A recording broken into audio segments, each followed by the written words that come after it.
You've found your way to the Winning Tactics podcast with host Adam Sinkus.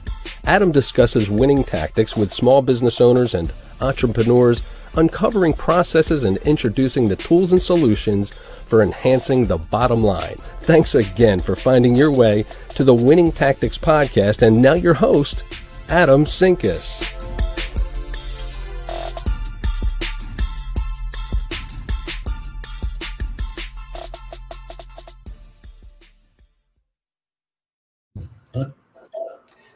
All right. Happy Tuesday, everybody. Welcome to the Winning Tactics podcast. It is May 12th. That is the only way I keep the day straight anymore. I am excited to bring to you Lorena, and I am not going to butcher your last name, so I'll let you share that. But she works with small businesses and business owners to help them with insurance and benefits. And life insurance. And so today we're really going to talk about a lot about, the importance of benefits with your business, with your team, why you should have them, why people, why as a business owner, it helps your business out. And then also we'll probably dive down a little bit of the recruiting aspect of it, of how it makes it a little bit easier to entice new employees into your organization when you offer benefits as well. So first of all, welcome. Thank you so much for joining me today and coming on. I know I was on your podcast not too long ago. I think the episode's getting ready to come out soon. I don't know. I lose track anymore. Yeah, I think it already went live. That's right. That's right. Yeah. Yep. So. Yeah, so yeah, I'm excited to share some information. I promise it'll be a fun episode. It won't be a boring insurance talk, but we will give valuable information for everybody out there. Fantastic. So tell us a little bit about who you are, exactly what you do, and then we'll dive into it. Awesome. So my name's Lorena Tomasini, and I'm the owner of MALM, MALM. Life and health insurance agency. I work together with my mom, actually. And what we do is we help families and businesses with their financial protection needs. And for the past few years, we've actually been doing everything over the phone or the computer, since everybody's pretty busy with their own lives, right? But yeah, so that's mainly what we do. We do life insurance, health insurance, all of that fun stuff. Mm-hmm. Fantastic. Well, thank you again so much for joining us. I think this is a really important topic for small business owners because it's something that I know in conversations I've had that gets overlooked quite a bit, but has a huge draw of importance to your overall business. So let's really dive in. Why, as a small business owner, why should I care about actually having and offering benefits like health insurance and life insurance? Yeah, so I think it's a topic that people think about once something happens, and that's usually the wrong time to start thinking about that because it might make it harder to qualify and things like that. But from a business perspective, it obviously makes sense to provide benefits because a larger competitor out there will probably offer their employees health insurance, life insurance, right? As well as retirement benefit planning. So as a small business owner, your mom and pop, it's important to do that to entice your employees to stay with you, and it's a great way because it's showing that you also care about your employees, There's different things as far as bonuses and things like that we can talk about maybe later on for those top performing employees, Mm-hmm. Yep. Yeah, no, definitely. So yeah, I agree with you. I think from a tool standpoint, from a hiring perspective, right? I think it's offering benefits is a really good tool. So many people need benefits these days, and it's hard to walk into an organization where you don't have benefits and you don't have even some of those basic care things. And and it's okay, like you said, until you need it, right? And then Yeah. then Mm-hmm. it becomes a challenge. So I want to pause here and say hello to our audience. We got a few people on, so welcome Ariana, Rana, Reina. I don't want to butcher that. I apologize. And Vikas, glad to have you guys on. And Ariana says employee retention makes them attractive to future hires. Great selling point. So Yeah. definitely agree with you there. And we will get to Raina. We will get to your question. I see that there. Bear with us. I have a spot for that, so we'll drop that in a few minutes. But yeah. So as you're building your small business, when is the time to start thinking about benefits? Yeah, I think just like as you're building a business plan and you're hiring employees, once you have a profit and you see things are going positively, let's say, because maybe the first few years you're starting out, right? Things like that. But once you start making a profit, it's definitely a good time to start looking into benefits because a lot of times those premiums that you pay for your employees, it's actually tax deductible for your business, right? Because it's a benefit that you're providing them. And yeah, it's not just good for hiring, but for retention, it's really important. Um, and I'm sure we'll touch on this a little bit later on, but like even with life insurance, a lot of times people think of it as, oh yeah, only if you die, but there's a lot of ways of doing life insurance that's actually benefiting your employees now while they're living, you know. Mm-hmm. Yeah, no, I definitely agree with that. I think there's tons and tons of benefit plans out there. I've talked to a few other folks that work in similar space to you, Mm-hmm. and there's offerings that I've heard about that are little to no cost to the direct employer as well. So even if you are just starting out and you're like, man, I just don't have the revenue to support a benefit program, Yeah. Yeah. there are options out there. So Yeah, so the other important thing to do, and this is something that my company does, is we provide um, like a benefit report, right? To see if offering health insurance, for example, is actually worth it for that company. Because now with the Affordable Care Act, individuals can get health insurance and then the IRS will pay for a part of that mhm. premium, right? Based on people's income. So that also is a factor to look into because a lot of employees, depending on their income, they might be better off actually getting a plan through the marketplace on their own than getting one through you as an employer.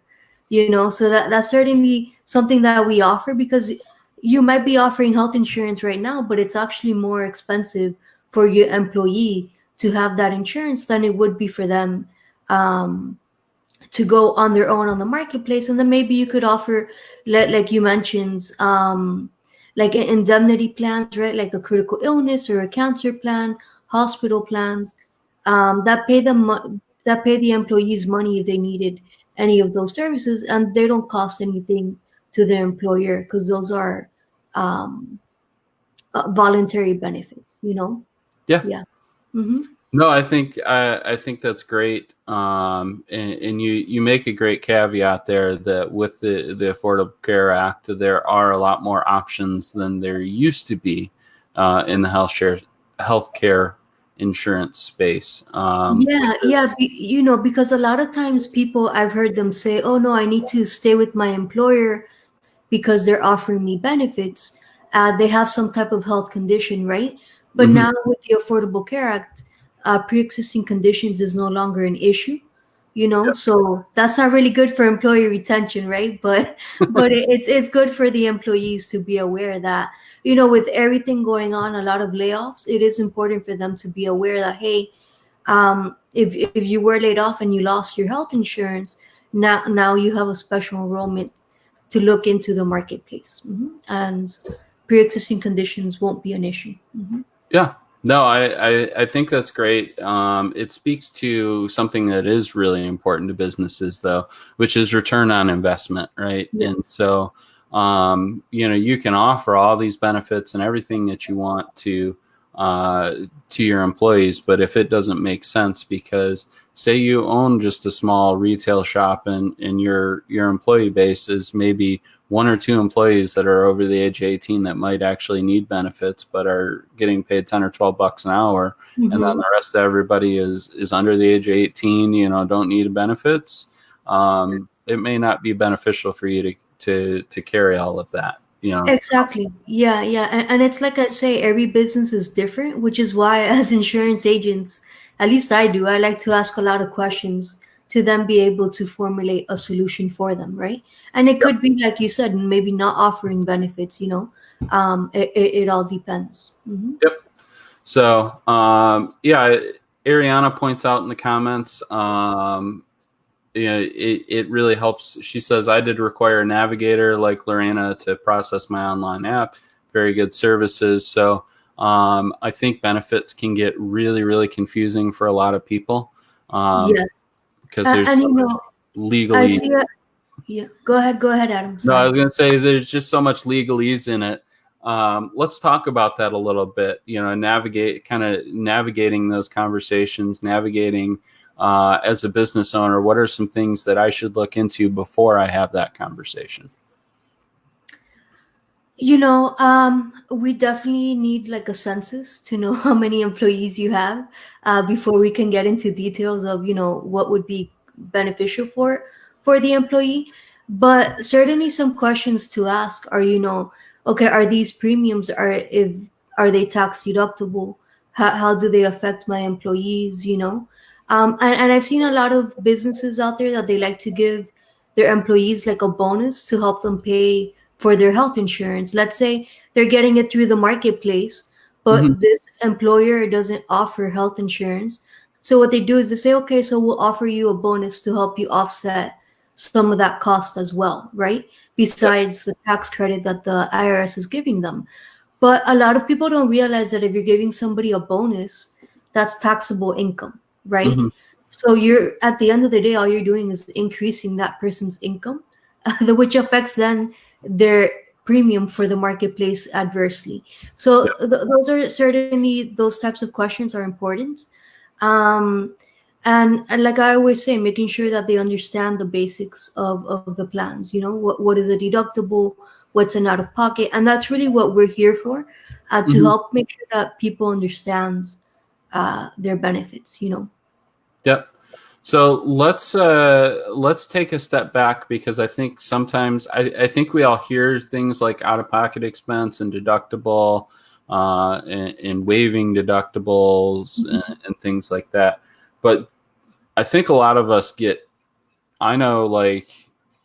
I've done a lot of reading on it just to understand, when I've taken employer benefit programs, what makes sense for me. But let's take some definition around those terms, because I think those terms we pretend like we understand them, but I don't think we truly understand what some of those key terms are.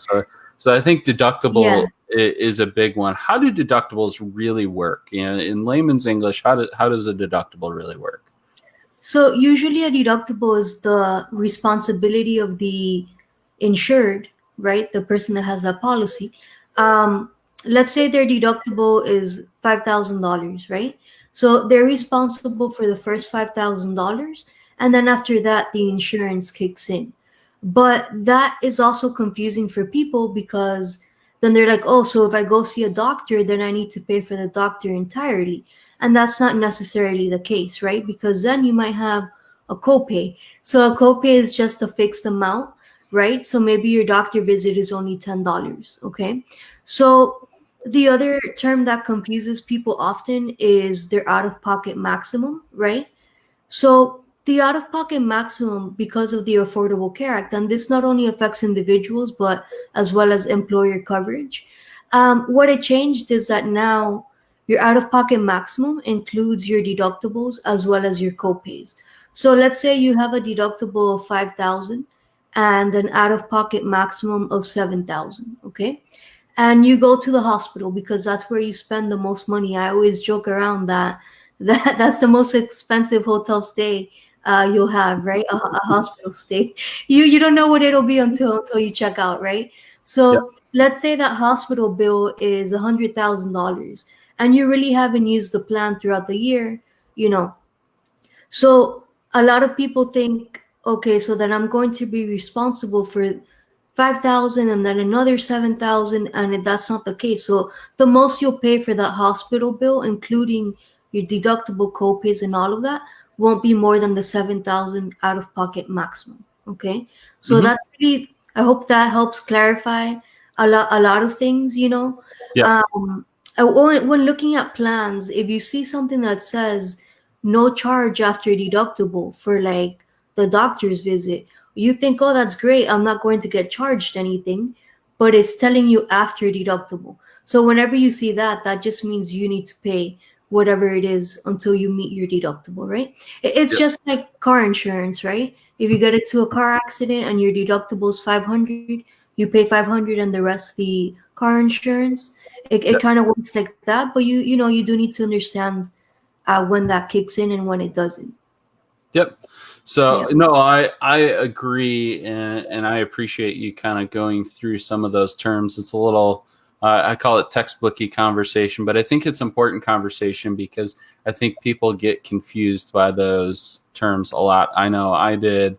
I know Mhm. when we look at my wife's benefits every year, it's like it's the daunting task of weeding through all of that information. And as an employer, it becomes infinitely more complicated because now you're looking at plans, you're looking at what am I offering to my employees, what is the difference between these plans, and, Right. and so so just having some of that background information is, I think, really important. So I appreciate that. Um, let's shift gears a little bit. So we've talked a little bit about when you should start kind of shopping for benefits for your team, Mhm. and that really comes down to when you have the revenues to support it. Um, and obviously everywhere and every business and every situation is a little bit different, but what does that financial picture really need to look like for a small business to really start considering offering full health insurance benefits? Yeah, the main thing is they can afford it, because a lot of times when we come back with quotes, people look at me like, what? Like, you want me to pay how much a month for 3 employees? So once the sticker shock is not an issue, I guess that's real. It's just money at the end of the day. Hmm. That's when okay, it's something I can do or not do. And I might not be the answer people are looking for, but numbers are numbers, and it's just the reality of it. Oh yeah, no, I get that one. You have to Hmm. make sure the dollars and cents work. Sticker shock is a huge part of sales and business in general. So most of you small business owners know that sticker shock feeling. But things like technology benefits, all these things have a lot bigger stickers than I think a lot of times we than we give Think them about. credit for. I Yeah, want yeah. I want And to ask. the other Oh, go sorry, ahead. no, go Go ahead. ahead. The other thing too is, I brought up a census, and a census is just knowing, like, how old your employees are, if they're married, that basic stuff that people have. um if you have older employees, it's obviously going to be more costly because Hmm. it's based on that as well. So go ahead. No, that's a great caveat. I wanted to get into because I've heard of this. I don't know a ton about it, and I'm not going to pretend like I do know a whole lot about it. But PPO, or the like the paychecks plans, where they group you with a grouping of people to help Mhm. negotiate benefits versus individual plans. Um, Can you talk a little bit about the difference of those, whether there's advantages or disadvantages on those? I'm going to be honest, it's not something I do. Okay. Um, but I have gotten calls from those people that do like paychecks or ADT, right? Yep. ADP. And supposedly they have some way that they group you with all these other groups so you get, a better rate. Um, it's possible. I don't know, you know. Okay. I'm not going to be like, oh yeah, when I don't, I really don't. They do call me all the time, but I'm like, I don't know, that's a little bit weird, because Yeah. there's no legislation about that at least I'm aware of. I could be wrong. Yeah. No, fair Mhm. enough. And I put you on the spot on that one. I know I did a little bit, and I appreciate your honesty and candor with it. Mhm. It is something that I've seen in the past. Though, like I said, I don't know anything about it. So let's shift gears and let's talk about benefits and as an employer, some of the benefits that you should be looking at to protect yourself as a business and protect your employees as from a business perspective. Yeah, so that's a great topic of conversation, and I think it's something that many business owners don't think about either. Again, until something happens, and that's definitely something. Like, let's say if you have a partnership, right? That's something to look at from the beginning. Once you form that partnership, it's not just saying, okay, great, we're gonna work here 50-50 and that's it. Well, what about business continuation, or what if something happens to one of those partners, right? Mm-hmm. Um, and when I say something happens, I don't mean necessarily that they pass away, but it could be something like a critical illness like cancer, heart attack, stroke, right? These types of things that we see happen often. Um, so definitely, I would say look into having like a buy-sell agreement, right, where you each decide my portion is this much and your portion is that much based on, if you want to do it based on the split of the business or future revenue, you can choose that number. But that's one way to protect the business, because you know that if something happens to your business partner, you have the funds to be able to continue your business. So be able to Yep. continue payroll, expenses, right? All that type of stuff. Because, when, let's say, one of the business partners passes away, I think the last thing the other person will want is to have like their spouse come into the business, right? Who maybe never worked there, has no idea how things are run, right? Mm-hmm. Or have like some third party need to buy out that other partner's investment, right? Because you just need to be able to continue. So that's where life insurance is key, because it helps with putting all these things in place and providing both parties or multiple parties, right? If it's more than two business partners, Yep. that peace of mind. And then the other thing for employees is let's say you have like a top selling person that brings in a lot of business, right? You want to incentivize maybe that employee to remain with you, right? Be loyal, right? And one way of doing that is actually with life insurance.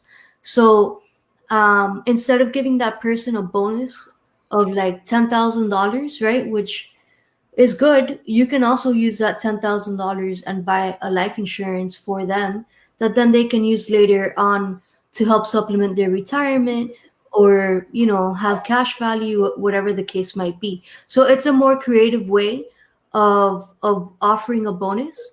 They'll still get the bonus on their taxes, right? And so there's ways of doing it where you pay for their taxes as well, and it can also be tax deductible for the business because it's seen as income.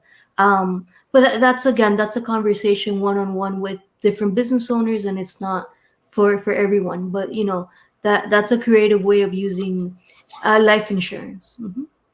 Yeah, no, I really like that. I think finding creative ways to incentivize your team is key. At a certain point, I think I've experienced that when employees make a certain amount of money, and depends on your area and your comfort level and things like that. It's very individual, but everybody has a point where money stops being a priority.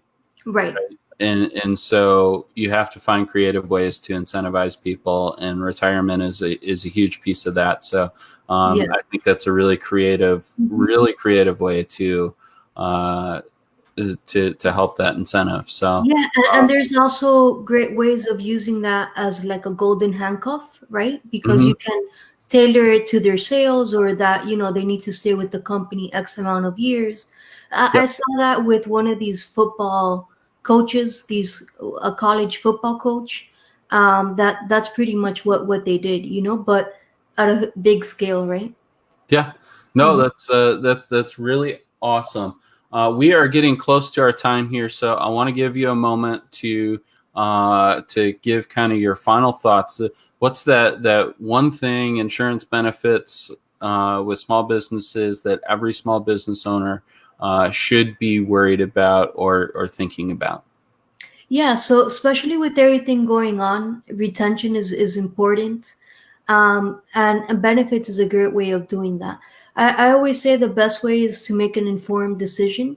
So, sure, you can go online and look at a whole bunch of quotes and stuff, but no one's going to explain to you how that's really going to impact you and your business. So that's what we're here for. That's part of what my company does. We look at all the different options for you. So it's something less for you to do. Mhm. Awesome, fantastic. So the big takeaway I'm getting out of that is work with somebody to help you navigate that landscape so you can get the best value for your business. So uh, Awesome. awesome. Where can people find you? Sure. So the best way to reach me is really on my phone. That's 786-236-1792. Or you can just visit my website. It's malmins.com. On social media, it's the same. Just look for that. And I also, I forgot to mention earlier, you were on my podcast. So if you guys want to check that out, it's called 12 Minute Talks Podcast. And yeah, and so it's other business owners that share valuable information as well. Fantastic. So you're out of the Miami area, Correct. Yes. correct? Yes. But So I do everything over the phone. So I'm licensed here in Florida, okay. and Nebraska as well. So So if you're listening, you're in Florida or Nebraska, give her a call, check out her website. She can help you out with all of your benefit needs. Fantastic. I definitely appreciate your time today. I think, again, benefits is something that small business owners often overlook and don't educate themselves on. So it's great to get a little bit of background, a little bit of information around that to help small business owners out. For those of you listening, I appreciate you joining us today, Tuesday. We have a great show set up for Thursday. I am going to leave the guest a surprise, but he's been on Lee Rowley Bow Tie Up a couple of times and a few other places you might have seen him. But it is going to be a fantastic show. That'll be Thursday at 1 o'clock. As always, if you love this content and want to see more of it, you can always help support me out. My Patreon link is in the bottom corner there, patreon.com/Adam Sinkus. I appreciate any support as it is not a free endeavor to get these all put on. So, as always, appreciate it. If you are interested in being on the show, want to talk about what you do in small businesses, let me know. Send me a message. Find me on LinkedIn. Let's have that conversation. Otherwise, have a wonderful week. Lorena, again, thank you so much thank you for so joining much. us. And you all have a wonderful afternoon.